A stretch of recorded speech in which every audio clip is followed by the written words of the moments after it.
आज आपण बघणार आहोत लेसन नंबर 2 श्यामचे बंधुप्रेम. हा लेसन लिहिलेला आहे. आज आपण बघतो आहे लेसन नंबर 2 श्यामचे बंधुप्रेम. पेज नंबर 2 काढा आणि लेसन नंबर 2 मध्ये श्यामचे बंधुप्रेम हा लेसन उघडा. हा पाठ उघडा आणि हातात पेन घ्या, कॉपी घ्या आणि वही बाजूला ठेवा. ठीक आहे. तर आज आपण हा पाठ वाचतो आहोत. लक्षात घ्या. साने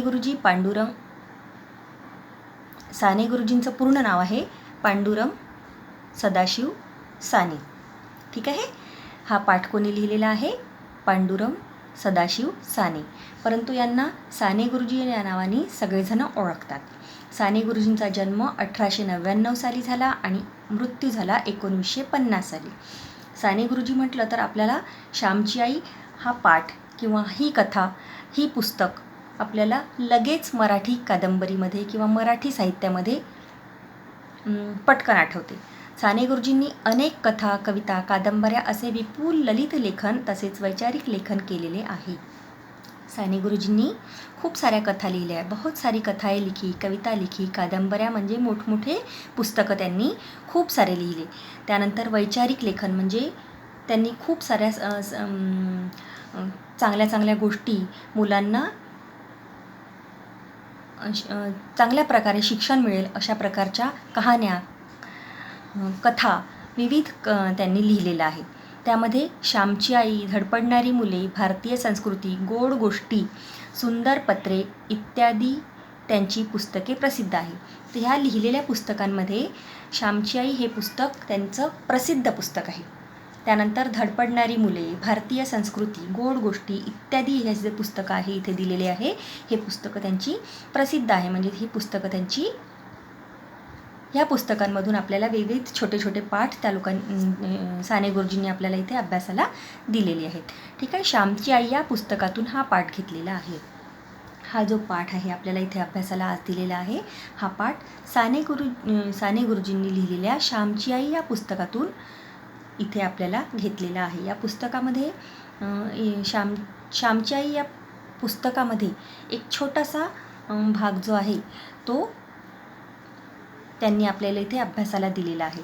तर त्यांनी म्हटलेलं आहे की श्यामच्या मनात आपल्या लहान भावंडाविषयी असलेला जिव्हाळा व प्रेम तसेच आईने मुलाला दिलेली शिकवण याचे हृदयस्पर्शी वर्णन प्रस्तुत पाठात आले आहे. श्यामच्या मनात आपल्या लहान भावाविषयी किती प्रेम आहे, जिव्हाळा आहे, तसेच आईने मुलांवर दिलेली शिकवण, आईने लहान मुलांना कोणती शिकवण दिली त्याचे हृदयस्पर्शी म्हणजे मनाला भिडणारी असे वर्णन या प्रस्तुत पाठामध्ये दिलेले आहे. ठीक आहे. आता आपण पाठ वाचतो आहोत समोरचा. मे महिन्याची सुट्टी संपून मी परत दापोली शिकावयास गेलो. श्याम म्हणत आहे. कोण म्हणत आहे? हे श्याम. आपल्याला कुणाची गोष्ट वाचायची आहे? श्यामची गोष्ट. श्यामच्या मनातल्या पूर्ण गोष्टी त्यांनी इथे या पाठामध्ये आपल्याला लिहून दिलेल्या आहे. तर श्याम काय सांगतो आपल्याला? मे महिन्याची सुट्टी संपून मी परत दापोली शिकावयास गेलो. शाळा सुरू झाली, पावसाळाही सुरू झाला. तप्त जमिनीला मेघ शांत होऊ लागले. तापलेल्या जमिनीवर पाणी पडे व कसा सुगंध वास सुटे. नवीनच पाऊस जेव्हा सुरू होतो तेव्हा मातीचा एक रम्य सुगंध वास सुटत असतो. गंधवती पृथ्वी या वचनाची त्यावेळेस आठवण येते. फुलाफळात जो रस, जो गंध असतो तो असतो, एक प्रकारचा स्वाद असतो तो पृथ्वीच्याच पोटातला. तर श्याम काय सांगतो? जेव्हा सुट्टी संपली आणि सुट्टी संपून मी दापोली शिकावयास गेलो. है ना. पहिले तो कुठे शिकत होता? गावात शिकत होता. त्यानंतर दापोली काय आहे? हे तालुका आहे. दापोली काय आहे? तालुका आहे. लहान शिक्षण संपल्यानंतर मोठ्या शिक्षणासाठी आपल्याला तालुक्याच्या गावाला जावं लागतं, है ना. ते आपल्याला सगळ्यांनाच माहीत आहे. आपण शहरात जातो. ठीक आहे. तसंच श्याम कुठे गेला? सुट्ट्या संपल्याच्या नंतर दापोलीला शिकायला गेला. शाळा सुरू झाली होती. शाळा काय झाली? सुरू झाली होती. पावसाळाही सुरू झाला होता. तप्त जमिनी म्हणजे उन्हाळ्यात जमीन कशी गरम होऊन जाते, है ना. त्या गावात गरम जमिनीला पावसाने शांत केले होते. तापलेल्या जमिनीवर पाऊस पडन तसा वास सुगंध सुटत होते. गरम जमिनीवर कडकडलेल्या उन्हाळ्यात गरम झालेल्या जमिनीवर पावसाळ्याची जेव्हा सुरुवात होते तेव्हा मातीचा सुंदर सुगंध तिथे येतो. त्याला काय म्हटले आहे इथे? रम्य सुगंध वास सुटत असतो ना. गंधवती पृथ्वी या वचनाची त्यावेळेस आठवण येते. त्यांनी या मातीच्या रम्य सुगंध वासाला काय म्हटलं आहे? गंधवती पृथ्वी. गंधवती पृथ्वी या नावाने त्यांनी या मातीला ओळखलेलं आहे. नंतर फुलाफळात जो रस, जो गंध असतो, एक प्रकारचा स्वाद असतो, तो पृथ्वीच्या पोटातला.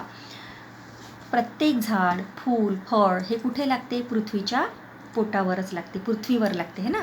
तर पृथ्वीच्या पोटातूनच ते उगवतं आणि त्यामुळे पृथ्वीच्याच पोटातला जो रस आहे, तो गंध आहे, ह्या फुलाफळांना येत असतो, असं इथे श्यामनी म्हटलेलं आहे. ठीक आहे. घरून दापोलीस येताना यावेळेस मी एक निश्चय करून आलो होतो. सुट्टीत घरी असताना एके दिवशी लहान भाऊ नवीन सदऱ्यासाठी हट्ट धरून बसला होता. त्यावेळेस त्याची समजूत घालताना आई म्हणाली, तुझे अण्णादादा मोठे होतील, रोजगारी होतील, मग तुला 6 महिन्यांनी नवीन सदरा शिवतील. आता नको हट्ट धरू. आई काय म्हणाली?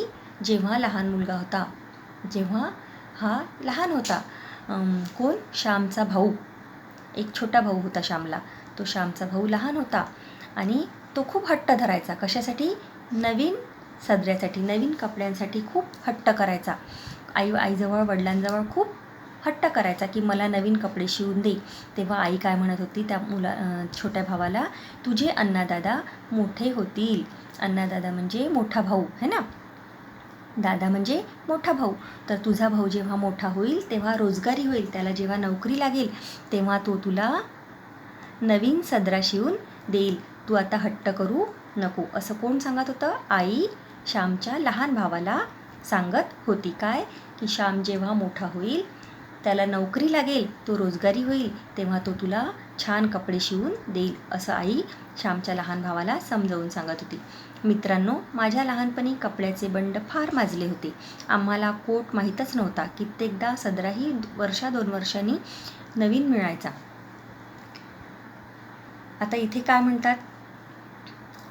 श्याम सांगतो की आजच्यासारखी परिस्थिती त्यावेळी नव्हती. आजच्यासारखी परिस्थिती त्यावेळी नव्हती. त्यावेळी खूप 1-2 वर्षांनी नवीन कपडे शिवून मिळायचे. कोट तर त्यांनी पाहिलाच नव्हता. कोट वगैरे तर आजकाल शिवतात ना, अशा प्रकारचे तर महागडे कपडे त्यांनी कधी बघितलेच नव्हते. कित्येकदा सदराही 1-2 वर्षांनी नवीन मिळायचा. साधे कोट तर बघितलेच नव्हते, साधे नवीन कपडेही त्यांना 2-2, 3-3 वर्षातून मिळायचे. थंडीच्या दिवसात धोतर चौघडी करून गळ्याशी बांधून शाळेत जावायचे. आजकाल कसं आपण स्वेटर वगैरे घालतो, शॉल अंगावर घेतो, मफलर कानाला बांधतो है ना, अशा प्रकारचे त्यांच्याजवळ थंडीच्या दिवसात कपडे नव्हते. तर ते काय करायचे? धोतराची घडी करायचे. धोतर म्हणजे जे आपण घालतो ना, त्या धोतराची घडी करून त्याला गळ्याशी बांधून मग ते शाळेत जायचे आणि थंडीपासून आपला स्वतःचा बचाव करायचे. मफलर नव्हते, जॅकेट नव्हते, गरम कोट तर नव्हते. म्हणजे स्वेटर, मफलर या गोष्टी तिथे तेव्हा नव्हत्याच. माझ्या धाकट्या भावाचा सदरा फाटला होता. आईने त्याला 2-3 गाबड्या लावल्या होत्या. आपल्या भावास नवीन कपडा शिवून न्यावयाचा असे मी ठरवून आलो होतो. श्याम म्हणत आहे की माझ्या भावाचे जे कपडे आहे हे फाटले होते. आईने त्याला गाबड्या लावल्या होत्या, म्हणजे थिगळ लावली होती. थिगळ मतलब जो अगर अपने कपड़े अगर फट जाते हैं तो अपन उसको जोड़ते हैं दूसरे कपड़े के ऊपर से, है ना, रफू कर करके उसको अपन पहनते हैं. तो उस प्रकार से श्याम के छोटे भाई के कपड़े पूरे फट गए थे और उनकी माँ ने क्या किया था, उनके कपड़े को दूसरे कपड़े के जोड़ से सिला दिया था, है ना. त्याला म्हटलं आहे इथे गाबड्या लावल्या होत्या. आणि त्याच वेळी श्यामने काय ठरवलं होतं की मी इथून जेव्हा परत जाईल तेव्हा मी माझ्या भावासाठी कपडे शिवून नेईल, असा त्यांनी काय केला होता? विचार केला होता, है ना. श्यामनी आपल्या लहान भावासाठी कपडे शिवून न्यायचा विचार केला होता. परंतु पैसे कुठून आणायचे? पैसे होते का श्यामकडे? नाही. श्याम तर शिकायसाठी आला होता. कुठे आला होता? दापोलीला शिकायसाठी आला होता, है ना. त्यामुळे श्यामजवळ पैसे नव्हते. माझे वडील कोर्ट कचेरीच्या कामास दापोलीस येत. श्यामचे वडील काही कारणाने एखाद वेळी दापोलीला यायचे. वडील दापोलीस आले म्हणजे आणा 2 आणे मला खाऊला म्हणून देऊन जायचे. श्यामचे वडील काय करायचे? दापोलीला यायचे तेव्हा श्यामला भेटायला जायचे. शाम के जो पिताजी थे वो दापोली आते थे, तब शाम को मिलने आते थे और बेटे को मिलने आने के बाद में क्या करते थे, आना दोनाना मतलब थोड़े से पैसे उनको खाऊ के लिए दे के चले जाते थे. खाऊच्या पैशातील एक पैसाही खाऊमध्ये न खर्च करण्याचे मी ठरवले. श्याम ने क्या किया, उस पैसे में से एक भी रुपया एक भी पैसा मैं खुद के लिए खर्चा नहीं करूँगा, ऐसे उन्होंने तय किया है ना. एकही पैसा खर्च करणार नाही असे ठरवले. ज्येष्ठात आमची शाळा सुरू झाली है ना. गणेश चतुर्थीला 3 महिने होते. तेवढ्या महिन्यात या खाऊच्या पैशाचा रुपयाभर जमला असता. तर श्यामने काय केलं, आता हे जे वडिलांनी दिलेले पैसे आहे हे जमवण्यास सुरुवात केली है ना. त्यांच्याजवळ भरपूर पैसे जमवायचा त्यांनी प्रयत्न करण्यासाठी स्वतःसाठी एकही रुपया खर्च करणार नाही असे ठरवले. गणेश चतुर्थीस धाकट्या भावास कोट किंवा सदरा शिवून न्यायचा असे मी मनात निश्चय केला. आता दापोलीवरून गणपती बसतो तेव्हा श्यामला घरी जायचं होतं. तर त्यावेळी मी जेव्हा घरी जाईल तेव्हा मी माझ्या भावासाठी नवीन कपडे शिवून नेईल असा निश्चय श्यामने अपने मनात केला होता. श्याम ने अपने मन में तय किया था कि अब मैं यहाँ पे पढ़ने आया हूँ, पिताजी ने जो पैसे दिए हैं उसको खर्चा ना करते हुए पूरे पैसे जमा करने के बाद में गणपति में जब मैं अपने घर जाऊँगा तब मैं मेरे भाई के लिए कपडे सिल के लेके जाऊँगा. ध्येयावर डोळे होते ते त्यांनी ठरवलं होतं. ध्येय म्हणजे ठरवलं होतं त्यांनी. रोज़ पैसे मोजत होतो. रोज वो क्या करते थे, पैसे गिनते थे. गणेश चतुर्थी जवळ येत चालली. मजजवळ 1 रुपया 2 आने जमले होते.